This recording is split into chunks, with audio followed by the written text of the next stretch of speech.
Okay, friends, let's get started we are in day 12 of our summer review. We are going to start always like we do with our language arts review, and we'll move on to our math review. In this video, go ahead and get your name on the top of your paper. You'll want to make sure that paper has a 23 and a 24. And let's get started. The first one says, circle the word in each pair that has a long O sound. If you remember, we were looking yesterday at the different types of letter partnerships that make the long O sound. So we have the O with the E on the end of a word that makes it a long O. We also have OW, which also says O, but it also says ow. So we will listen and look at the words to see what makes the most sense there. And then we also have the combination of O and A. When two vowels go walking, that first one does the talking. It says its name, and the second one is silent. So let's take a look at the word pairs that we have below, and we want to circle the word that has the long O sound. So we have to-ode and to-op, and you can hear ah is a short U sound, and toad has the long O sound. It says its name, but it also follows along with the pattern here. So toad is going to be the answer in this word pair. We have bowl and clock. I see that OW, so bowl is the answer choice there. Shop, zone, has that silent E on the end. Goat, spot, goat. Mo, it's not mow, it's mo, and it has that OW pattern, just like up here. And stop, chop, you can see those two sound like that short U sound. And loan, alone is when you let someone borrow something, okay, and it follows this OA pattern. Soak, job, robe, rock. Okay, so it's got that magic E on the end. Look for these kinds of phonetics patterns in your writing and your reading. And we are going to really make sure that we're really looking at that as we move into our revision stage of our writer's workshop this year in 3rd grade. Okay, speaking of which, it says rewrite the sentence with correct capitalization and punctuation grammar. So we have, we went to Disneyland and got churro. Now, I had to look this up because I wasn't quite sure what it was, and I wasn't sure if it was going to be a proper noun or not. I've seen a couple different ways that it is written, but I'm gonna go ahead and make this actually proper. And I'm gonna tell you what, boys and girls, take a peek at it. It looks delicious. So I'm not gonna tell you what it is. I want you to go do some investigating on your own to figure out what this actually is, but it looks really good. Okay, first thing always, capital letter, we. If you have big handwriting, squeeze it in. You can always use the space down below. We went to Disneyland. That's gonna have a capital letter. It is a proper noun. We went to Disneyland and got churro. I'm gonna make it a capital. That might be hard to tell. That is a capital C. Make sure when you're using your letters in your writing that you are doing a nice job. You know the difference between my thinking writing, it's very sloppy typically, versus my very nice handwriting. So if you think that someone may not realize this is a capital letter, go back and really make sure that they understand that, okay, by erasing it and really drawing a big C. Okay, let's see. Moving over here to our prefix, dis. We looked at this yesterday. The same as un and in. Dis means to not, or it's the opposite of. So disappear, the prefix would be dis. The base word, appear. And the definition would be to not appear. If you disappear, then you're not there, right? You not appear.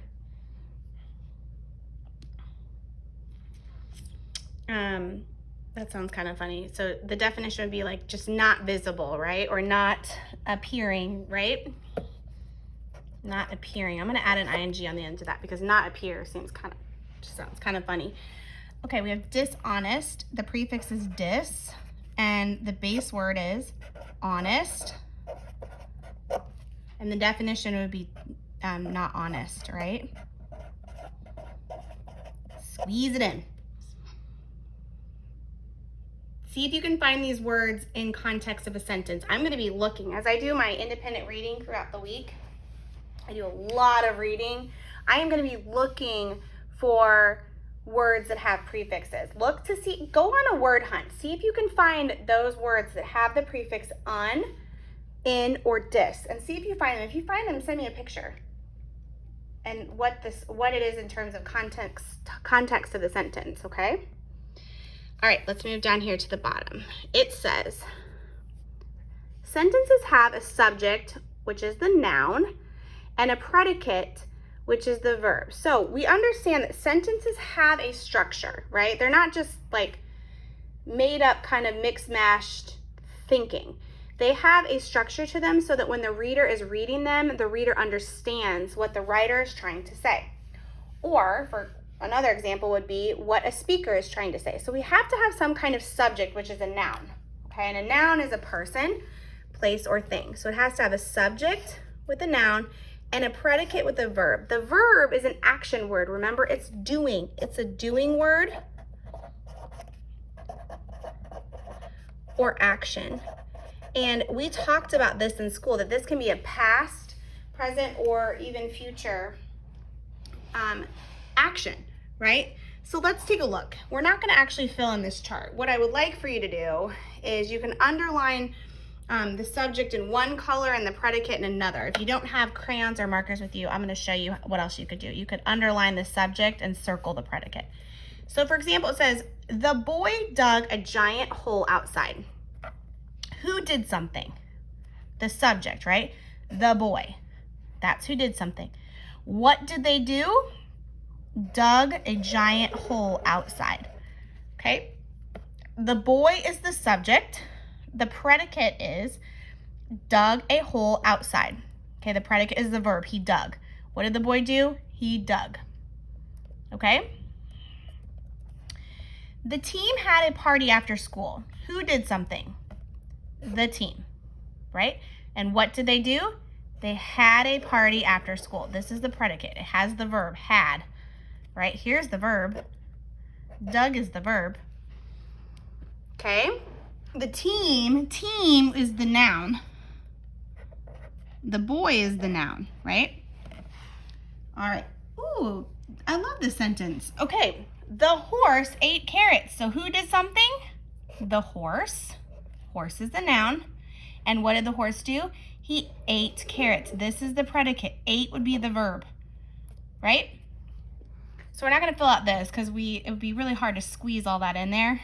But I think if we code it in this manner, we understand. So the subject has the verb in it. I'm sorry, the predicate has the verb in it. The subject has the noun. Okay?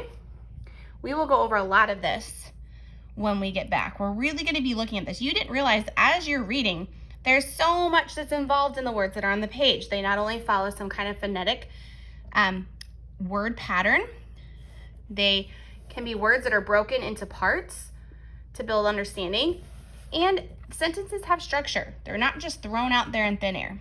They help us to understand something. Okay. Right here it says, write a sentence about your favorite restaurant, circle the capital letters, and box the punctuation in the sentence. Oh my goodness, what is my favorite restaurant? Okay, I have a lot of favorites, but one of my favorite restaurants is this restaurant called Yats. They do a lot of like rice and like chicken, and we kind of call it sometimes slop, where they throw it on top of the rice. It's so delicious. So Yats is spicy and yummy. I'm gonna put an exclamation point at the end of that. All right, so it says circle the capital letters and box the punctuation. So Yats is spicy and yummy. Oh, sorry, supposed to box that, wasn't I? Okay. All right, remember, pause the video if you need to get caught up. It says write the words in ABC order. So here we go. We've got float, Road, soak, toe. This is not your toe on your foot. That would be T-O-E. Still follows that pattern, right? But this is toe. The O-W says O here, not ow. It's not tow. Cone and hope. All long O words, right? Here we go. Let's put them in order. So I sing the song. It's kind of cheesy, but I say A, B, C, cone. A, B, C, D, E, F, float. G, H, hope. I, J, K, L, M, N, O, P, Q, R, road. S, soak. T, toe. Remember, it's not tow. All right, U, V, W, X, Y, and Z. Now they're all in alphabetical order. Give yourself a pat on the back. All right. Okay, go ahead and take a peek at this page. Make sure everything is correct. If you chose to do it on your own, good job for you. You don't have to. I love when you follow along with me, but you can also try to challenge yourself, do the work, and then watch the video to see if you were correct. Okay, let's go ahead and move on to our math for today. Again, your page should say 23 and 24 at the top. Make sure you're on the correct page. Here we go, clocks. We've done a lot of this. These look pretty easy peasy. Remember, the first hand that we read is the hour hand. So you're gonna look for the little hand, the hour hand, and this one is pointing at 3 o'clock. Here we go. We talked about this last week. When an hour hand is in between two numbers, we look at the number that goes first, 10. We know that it's in between because this minute hand, this long hand is pointing to the 6. It's halfway around the clock. It's halfway to the next hour. So naturally, the hour hand is going to be in the middle. We know that whenever this long hand, the minute hand is pointing at 6, you should know this by now. I should not have to count around by 5s. This minute hand on the 6 is 30. Okay. Take a peek at this one. See how the hour hand is a little bit closer to the 8. We know that 8's going to be our hour, but it's closer to the 8 than more in the middle. I know it's kind of hard to tell with my big fat marker there line, but it was closer to the 8. That's because this minute hand is not quite on the 6 yet. It's not halfway to the next hour. It's only a quarter of a way through. Remember, clocks, just like a dollar, are split into quarter hours. We have 12 at the top. We have the 3, the 6, and the 9. The 15, the 30, the 45, and the o'clock.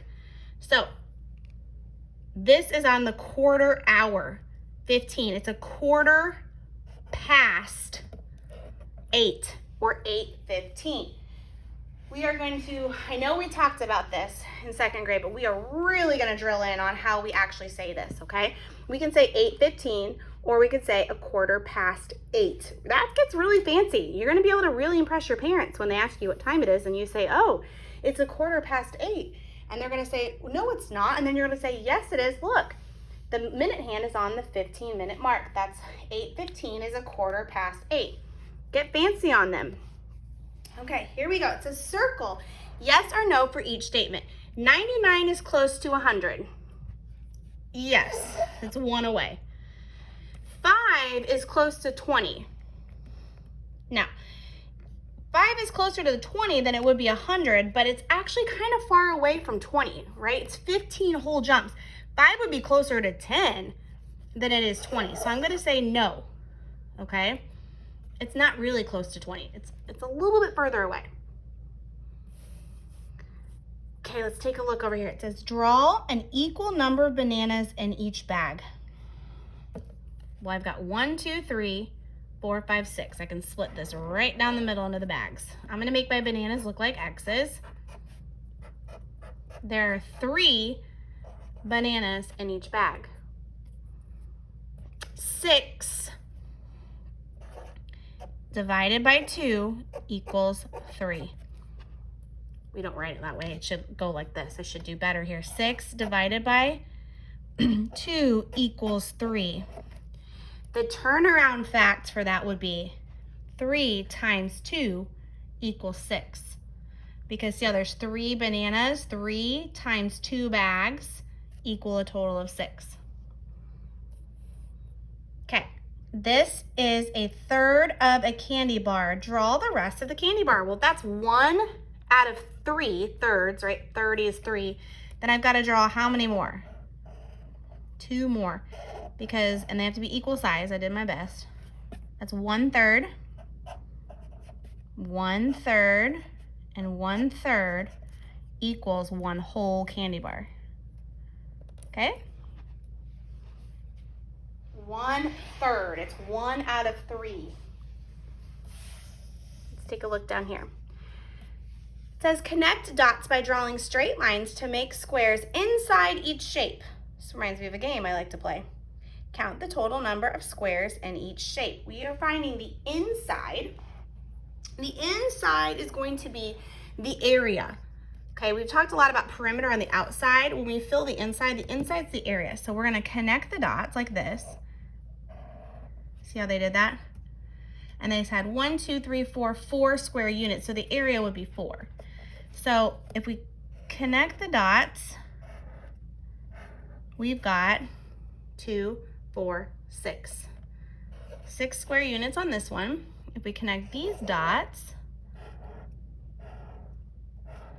we have 2, 4, 6, 8 square units.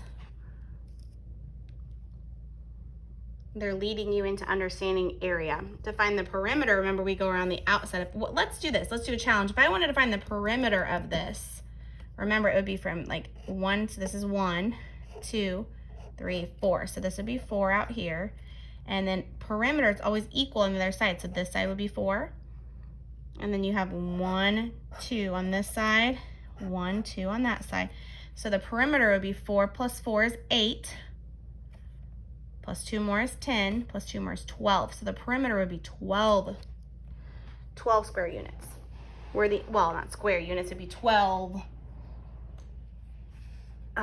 whatever the unit would be, like if it was 12, well, units, okay? But the inside is 8. So that's the difference between area is inside.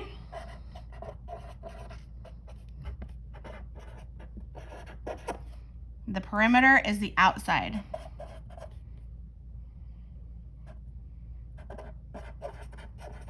I think I spelled that right. I don't know. Probably not. Have to check my work. If I don't know it, we circle it, right? Okay. It says, tell about the attributes of this shape. Remember, attributes describe the characteristics of the shape. So we have, well, 1, 2, 3, 4, 5. This is a pentagon.